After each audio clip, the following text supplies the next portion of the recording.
ধৰিছোঁ কাণত গালত ধৰ কাণত ধৰিছোঁ ছাৰ বহ ছাৰ উঠ উঠিছোঁ ছাৰ বহ বহিছোঁ ছাৰ উঠ উঠিছোঁ ছাৰ বহ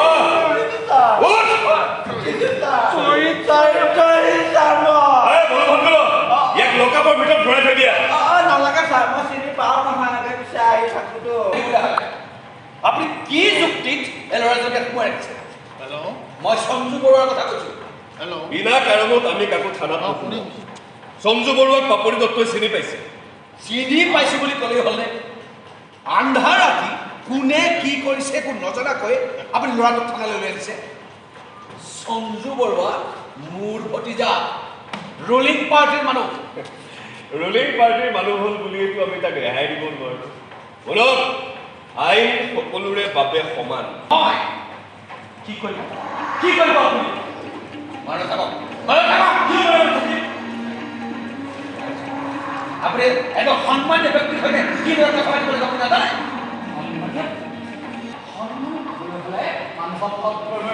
মিছেছ দত্ত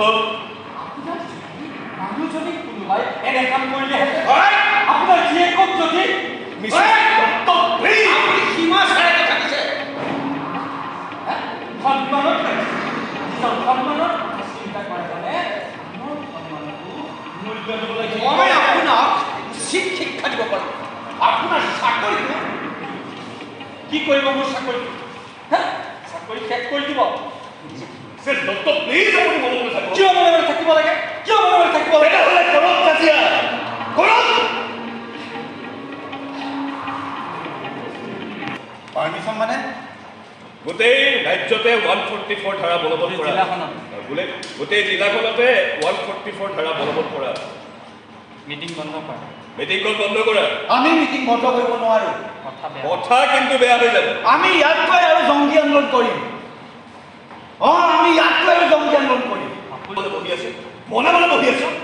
ইয়াৰ পৰিণতি ইয়াৰ পৰিণতি কিন্তু বহুত ভয়ংকৰ হ'ব হুলস্থুল কৰিম হুলস্থুল কৰি দিম আপুনি অত থাকে আপোনালোক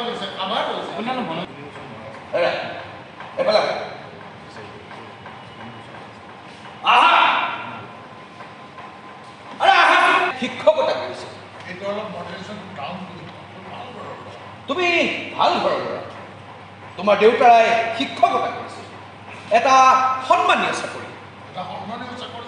জাগিৰৰ নেতৃত্বে মৰিগাঁও ডিষ্ট্ৰিক্টৰ এটি অগ্ৰণী নাট্যদল অকল মৰিগাঁৱই নহয় অসমৰে এটা অগ্ৰণী নাট্যদল এই দলটোৱে অসমৰ উপৰিও ভাৰতৰ বিভিন্ন ঠাইত নাট মঞ্চস্থ কৰিছে নাট প্ৰতিযোগিতাত বিশেষ ধৰণে সফল লাভ কৰিছে শ্ৰেষ্ঠ দলৰ সন্মান লাভ কৰিছে আৰু এই জেগাখিনিত জাগিৰোডৰ বৃহত্তৰ জাগিৰোড অঞ্চলত আমাৰ নাটকৰ প্ৰসাৰৰ কাৰণে নাট্যগোষ্ঠীয়ে অহৰহ চেষ্টা কৰি আছে যেনে আমি কৰ্মশালা পাতিছোঁ বহুবাৰ তাৰ পৰা নাট মঞ্চস্থ কৰিছোঁ আকৌ নাট উৎসৱ পাতিছোঁ 1993 চনৰ পৰাই আমি এই নাট উৎসৱটো পালি আহিছোঁ আৰু এতিয়ালৈকে সেই উৎসৱটোৰ ধাৰাবাহিকতা আমি ৰক্ষা কৰি আছোঁ যোৱা বছৰ কোভিডৰ কাৰণে আমি অনুষ্ঠিত কৰিব পৰা নহ'ল কিন্তু এইবাৰ আকৌ আমি আৰম্ভ কৰিছোঁ আমি 3 দিনীয়াকৈ নাট উৎসৱটো আয়োজন কৰিছোঁ 28, 29 আৰু 30 অক্টোবৰ 28 তাৰিখে আমাৰ আলোচনা চক্ৰ থাকিব আৰু অন্যান্য অনুষ্ঠান থাকিব তাৰ উপৰিও 29 তাৰিখে আমি নাট মঞ্চস্থ কৰিম 6:45 তৰুণ তালুকদাৰ ৰচিত আৰু পৰিচালিত নাটক একলব্য আৰু 30 তাৰিখে সন্ধিয়া 6:30 বজাত ডক্টৰ সীতানাথ লহকৰৰ গুৱাহাটীৰ সমাহাৰ গোষ্ঠীৰ নাট মঞ্চস্থ কৰিম আৰু তেওঁলোকে নাট কৰিব 30 অক্টোবৰ নাট মঞ্চস্থ কৰিব গতিকে আমি সকলোৰে সহায় সহযোগিতা কামনা কৰিছোঁ আপোনালোকৰ আটাইৰে আমি সহায় সহযোগ অবিহনে আমিতো আগবাঢ়িব নোৱাৰিম গতিকে আপোনালোকে যাতে সহায় কৰে সহযোগ কৰে এইটোকে আশা ৰাখি